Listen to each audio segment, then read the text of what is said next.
Today we're going to talk about lower back pain or overcoming lower back pain as a process rather than a program. Because most people, when they talk to me either online or face to face, they're looking for a set of stretches or a set of exercises.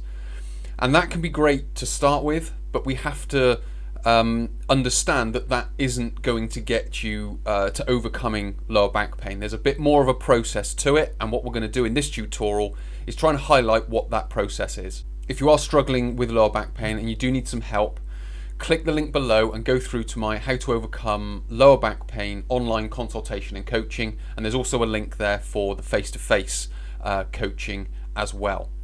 What we do there is once you sign up, you get sent 3 questionnaires, fill those out, they come to me, I'll read through them, I'll start building a picture of what your program is going to look like, or what the process is going to look like, and then we'll be able to go about getting into the consultation and then the online support after, where we can then start putting that process into play.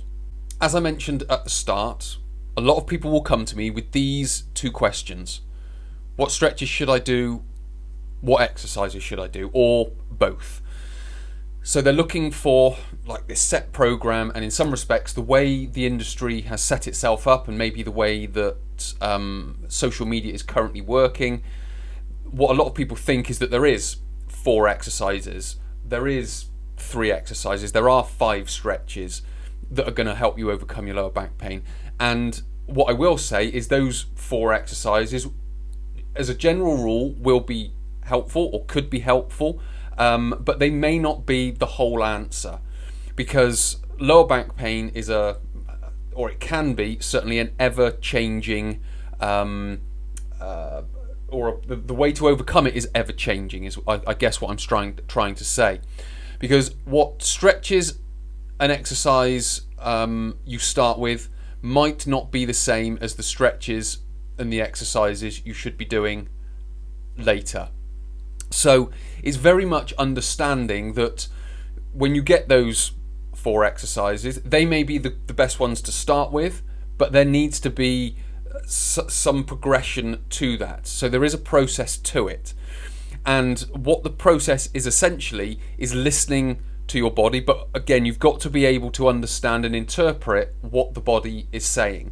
So when we come to my online consultations or my face-to-face consultations, that's what we're looking to do. So what we've got to do essentially to start with is we've got to find our start point. So we've got to find the triggers, we've got to reduce those triggers, we've then got to set the program up based on where you are. And this is the problem, because you may get lucky in that those 4 exercises, for example, might be where you need to start, but those 4 exercises might not be where you need to start. And again, I'll explain those later. So it's very much understanding that first of all we have to know where we are and where we need to start, and then what we need to do is when we kind of get to, and again I'll just use those 4 exercises, when we get to the end of those 4 exercises, we then need to know what to do next, how to do it, when we need to do it, so on and so forth, because they may take you so far but they may not take you all the way. So when you do read, the 4 exercises to fix lower back pain, or the 3 stretches to fix lower back pain, you have to understand that there are sort of caveats that come with that, and I have videos that say that, but one of the things I try to make clear in the video is that these are useful exercises, they are common exercises that I use, and that they have a shelf life, if you will, and there needs to be some sort of process within that. And the process that I'm using, I've sort of generally highlighted many times, but also from the slide before. But essentially, we've got to find your comfort zone. So when it comes to the consultation and the assessment, what we're trying to do is trying to find the triggers. We're trying to find the ways and means in which we can go about reducing those triggers, eliminating them, modifying them, adapting them, whatever that may be, because the triggers could be a number of things. It could be a movement, it could be a posture, it could be a position, it could be a load. So we need to understand what that is first, because that is essentially going to help set up what I would describe as our comfort zone. And what the comfort zone is essentially, it's finding the exercises that are going to work for you to start with, the sets, the reps, the range of movement, etc. Load would be included in that. certain postures that you would use, certain durations you would use, certain frequencies that you would use, so how often you do it, and so on and so forth. So that, in some respects, once we've gone through understanding the triggers, once we've gone through reducing those triggers through movements, exercise can be a part of it.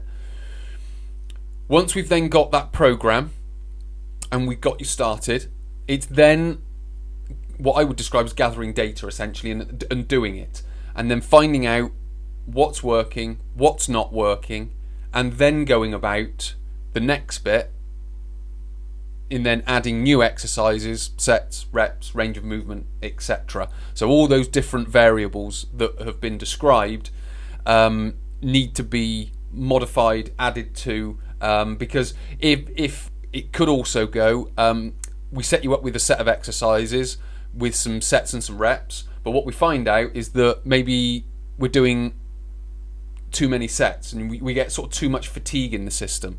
So it may be that if we start with 3 sets, we need to go down to 2 sets, or if we start with 2 sets, we need to go down to 1 set, or if we start with 1 set, we need to go up to 2 sets. But we won't know that until we've gathered the data over a period of weeks, and this is what the online support is for. So we go through the initial consultation, the assessment, the online consultation, where we sit down together and talk everything through. That then helps me understand where we need to start. We go through that process, we set you up, get you going for a week, 10 days, maybe 2 weeks, and then you give the feedback to me either during that time or at the end, and then what I'm then able to do is then put together a modified program, which could be new exercises, could be less exercises, more exercises. Again, it's not a linear progression. It's not like you start with 4 exercises and then go to 6 exercises, then 10 exercises, then it just keeps growing like that. It may sort of expand and contract and expand and contract, so on and so forth, depending on how your body responds to it. And then what this is basically doing is growing your comfort zone. So this could still be a discomfort, but people generally know what's helping and not helping. So once we've got the comfort zone, which is, I sort of describe as there's your little comfort zone, what we need to do is expand that comfort zone. Now again, that could be done in many ways. More exercises, less exercises, different exercises, more reps, more sets, the same sets, so on and so forth. So it could be all of that, but there's potentially going to be some sort of discomfort because it's possibly a little bit harder, you're working a little bit longer, you're doing something slightly differently. But again, that challenge needs to be there, because as I mentioned, what you start with isn't what needs to be done further on. And like any exercise, when you get a new stimulus, there's going to be some sort of challenge to it, because again, if a specific movement, for example, if lifting is a trigger for you, lifting isn't a movement that you can avoid in everyday life. You're going to lift something up at some point, so we have to go back to it. But when we go back to it, or when we start doing it again, there is the possibility that it's going to feel uncomfortable, possibly mentally, but also possibly physically. Now, as I mentioned here, but people generally know what's helping and what's not helping. So if there is some discomfort, you'll know the difference between that's not right, that's not working, that's still painful. And you'll know the difference from, yeah, that's uncomfortable, but I know it's working. I know it's stretching out a muscle. I know it's opening out a joint, or whatever it might be. So generally when that happens, you know the difference. So it's being able to understand that, and it's being able to maneuver through that. But again, that in some respects is what the online support's for. And there is additional coaching that can go on the back of that, which you can read on the page when you get there. And then essentially the final bit is you just keep repeating that cycle. So again, when we start something new, we have to find the comfort zone. We may just need to modify a little bit, but again, we need to find that comfort zone, get it comfortable, and then we start gathering the data, we start adding new exercises, so on and so forth, grow that comfort zone, repeat the cycle again. And then that's the process of overcoming lower back pain, because if a movement is a trigger, then if you don't remove that trigger, like I used the example of lifting, so we remove that trigger or we adapt it, at some point you're going to have to go back to it. So we have to find the process of getting you from a to be. It's not just a simple case of build core strength, build core stability, do a certain amount of stretches, and then everything's fixed. That could be the case. That may well be the case for some people. But we have to understand that everyone has their individual aspects that they need to accommodate for, and we need to put that essentially into practice with the program, or with the coaching, and then the program that comes from the coaching. But that all stems from your body and how it responds to all the different exercises and the different triggers, because those triggers may change over time.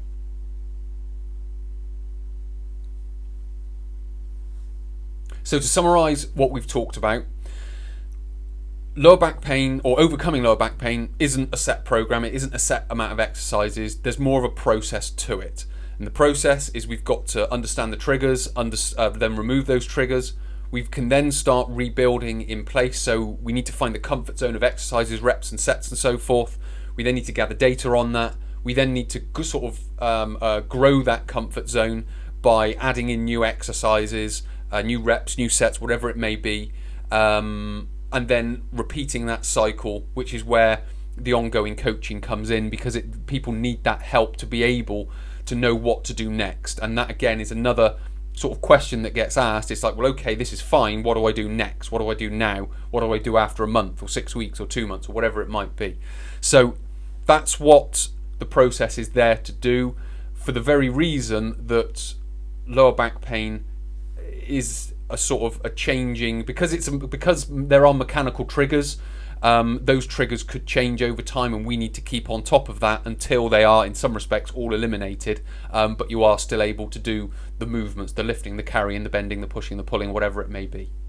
If you've enjoyed this content, please do hit the like button below. It will help me with the algorithm and get this video bumped up. If you've got any questions, stick them in the comment section below. If you've learned anything from it, stick it in the comment section below. Also hit the subscribe button. It would be great to have you on board, and you'll be notified when I release my next video.